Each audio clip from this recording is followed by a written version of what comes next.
Assalamualaikum warahmatullahi wabarakatuh. Internet yang kita gunakan pada saat ini tentu saja dapat terhubung melalui jaringan. Tapi, apa itu jaringan? Dan apa saja jenis-jenis jaringan? Untuk mengetahui jawabannya, simak pembahasannya di video ini. Tapi sebelum itu, biarkan saya perkenalkan diri saya terlebih dahulu. Nama saya Beni Astopakarti, NIM saya 1905 1214045 dari Prodi Sistem Informasi Angkatan 2019. Oke, lanjut saja ke pembahasannya. Yang pertama, jaringan komputer. Jaringan komputer sendiri adalah sebuah kumpulan komputer dan peralatan lainnya yang terhubung dalam satu kesatuan. Lalu, sistem terdistribusi. Sistem terdistribusi adalah suatu sistem perangkat lunak yang dibuat di atas sebuah jaringan. Maka, perangkat lunaklah yang menentukan tingkat keterpaduan dan transparansi suatu sistem jaringan. Perbedaan dari jaringan komputer terpusat dengan jaringan komputer terdistribusi. Jaringan komputer terpusat hanya memiliki satu server, sedangkan jaringan terdistribusi memiliki banyak server. Pembagian jaringan berdasarkan cakupan atau jangkauan geografis. Yang pertama, PAN atau Personal Area Network. Contohnya seperti Bluetooth. Lalu LAN atau Local Area Network. Contohnya lab komputer. Lalu ada MAN, Metropolitan Area Network, yaitu jaringan satu kota atau suatu wilayah. Lalu ada WAN, Wide Area Network, yaitu jaringan yang telah mendunia atau internet itu sendiri. Berikut ini adalah pembagian jaringan berdasarkan aksesnya. Yang pertama ada intranet. Intranet hanya bisa diakses oleh kalangan internal. Lalu internet. Internet sendiri bisa diakses oleh publik di seluruh dunia dengan bebas. Lalu pembagian jaringan berdasarkan cara membangunnya. Yang pertama ada ad hoc. Ad hoc sendiri adalah jaringan peer-to-peer yang artinya sebuah komputer dihubungkan dengan sebuah komputer lainnya agar saling mengenal SSID atau Service Set Identifier. Jika digambarkan, sistem ini hampir serupa dengan sistem direct connection. Perbedaannya, sistem direct connection masih menggunakan kabel UTP, crossover atau kabel USB. Yang kedua ada sistem infrastruktur. Sistem infrastruktur adalah hubungan antar PC yang menggunakan suatu alat yang bernama access point sebagai media penghubung dalam satu area tertentu atau coverage. Access point dapat dianalogikan sebagai hub pada jaringan kabel. Jadi perbedaan pada ad hoc dan infrastruktur adalah ad hoc tidak menggunakan access point sebagai media penghubungnya, sedangkan infrastruktur menggunakan access point sebagai media penghubungnya. Lalu ada topologi jaringan. Ada 5 topologi jaringan yang akan saya sebutkan. Yang pertama ada topologi bus, lalu topologi ring, topologi star, lalu topologi hierarchical atau topologi tree. 5. Topologi mesh. Kekurangan dan kelebihan topologi bus. Kelebihan topologi bus: biaya instalasi yang bisa dibilang sangat murah karena hanya menggunakan sedikit kabel. Lalu penambahan klien atau workstation baru dapat dilakukan dengan mudah. Yang ketiga, topologi ini sangat sederhana dan mudah diaplikasikan. Kekurangan dari topologi bus: yang pertama, jika salah satu kabel pada topologi bus putus atau bermasalah, hal tersebut dapat mengganggu komputer atau workstation klien yang lain. Yang kedua, proses sending dan receiving data kurang efisien. Biasanya sering terjadi tabrakan data pada topologi ini. Yang ketiga, topologi ini sangat jadul dan sulit dikembangkan. Kelebihan dan kekurangan dari topologi ring.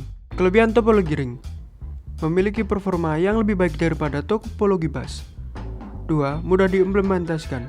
3. Konfigurasi ulang dan instalasi perangkat baru bisa dibilang cukup mudah. 4. Biaya instalasinya yang cukup murah.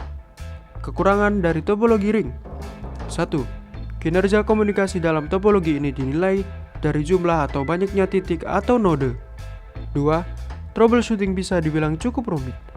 3. Jika salah satu koneksi putus, maka koneksi yang lain juga ikut putus.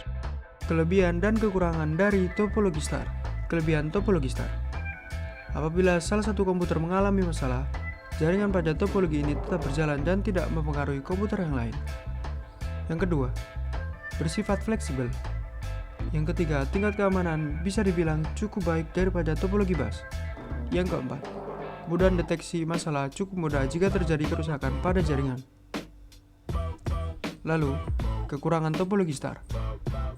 Yang pertama, jika switch atau hub yang notabene sebagai titik pusat mengalami masalah, maka seluruh komputer yang terhubung pada topologi ini juga mengalami masalah. Yang kedua, cukup membutuhkan banyak kabel, jadi biaya yang dikeluarkan bisa dibilang cukup mahal. Yang ketiga, jaringan ini sangat tergantung pada terminal pusat. Lalu kelebihan dan kekurangan dari topologi hierarkal atau tree. Kelebihannya, 1. Bisa dikembangkan sesuai keinginan karena mudah untuk dilakukan. 2. Susunan topologinya juga terpusat secara hierarki sehingga pengaturan data lebih mudah untuk dilakukan. Lalu kekurangannya. Yang pertama, kinerja jaringan yang cukup lamban. Yang kedua, belum lagi biaya instalasi yang mahal karena membutuhkan banyak kabel. Yang terakhir, kelebihan dan kekurangan dari topologi mesh. Yang pertama, kelebihan topologi mesh. Jalur pengiriman data yang digunakan sangat banyak, jadi tidak perlu khawatir akan adanya tabrakan data. Yang kedua, besar bandwidth yang cukup lebar. Yang ketiga, keamanan pada topologi ini bisa dibilang sangat baik. Kekurangan dari topologi mesh. Yang pertama, proses instalasi jaringan pada topologi ini sangat rumit. 2. Membutuhkan banyak kabel. Yang ketiga, karena dibutuhkan banyak kabel, maka biaya instalasinya juga sangat mahal. Lalu pembagian jaringan berdasarkan penggunaan kabel. Yang pertama ada jaringan berkabel. Jaringan berkabel sendiri tentu saja jaringan yang menggunakan kabel, yang memiliki keuntungan antara lain koneksi tidak rentan terhadap gangguan sinyal yang dapat memperlambat koneksi karena tidak terganggu oleh cuaca dan jaringan lain. Yang kedua, koneksi jaringan kabel seringkali lebih cepat daripada nirkabel yang memungkinkan kecepatan transfer data lebih cepat. Yang ketiga, tingkat keamanan yang relatif tinggi. Yang keempat, harganya murah. Dan yang kelima, bandwidth lebih tinggi, tetapi memiliki kekurangan antara lain. 1. Jaringan kabel tidak nyaman digunakan untuk perangkat mobile seperti smartphone, laptop, dan yang lainnya. Yang kedua, jaringan internet memiliki keterbatasan fisik untuk menjangkau semua area rumah atau kantor. Yang ketiga, satu kabel Ethernet dapat memberikan keluaran koneksi hanya pada satu PC atau perangkat, tidak seperti jaringan nirkabel yang memungkinkan untuk menghubungkan beberapa perangkat ke satu router. Yang keempat, kabel mudah rusak sehingga harus berhati-hati saat mengaturnya. Lalu kelebihan dan kekurangan dari jaringan nirkabel atau tanpa kabel. Keuntungan jaringan nirkabel. Yang pertama, pengguna dapat bergerak bebas dalam menggunakan laptop maupun perangkat genggam karena jangkauan areanya lebih luas. Yang kedua, pengguna dapat berbagi file dan sumber daya lainnya dengan perangkat lain yang terhubung ke jaringan tanpa harus dilepas ke port. Yang ketiga, mempermudah menambahkan perangkat ekstra ke jaringan karena tidak memerlukan pemasangan kabel baru. Yang keempat, tentu saja lebih nyaman digunakan, tapi jaringan nirkabel memiliki kekurangan antara lain. 1. Kecepatan transfer file sharing biasanya lebih lambat dibandingkan dengan jaringan kabel. Yang kedua, kecepatan umum koneksi nirkabel biasanya jauh lebih lambat daripada jaringan kabel. Yang ketiga, koneksi nirkabel dapat terhalang oleh barang-barang rumah tangga dan struktur seperti dinding, langit-langit, dan perabotan. 4. Instalasi dan pengembangan yang biayanya cukup mahal. Lalu yang terakhir adalah jaringan berdasarkan siarannya. Yang pertama ada unicast. Jaringan ini dapat menghubungkan satu titik dengan satu titik. Lalu ada multicast. Jaringan ini ialah jaringan yang menghubungkan dari satu titik ke grup atau kelompok. Yang terakhir ada broadcast.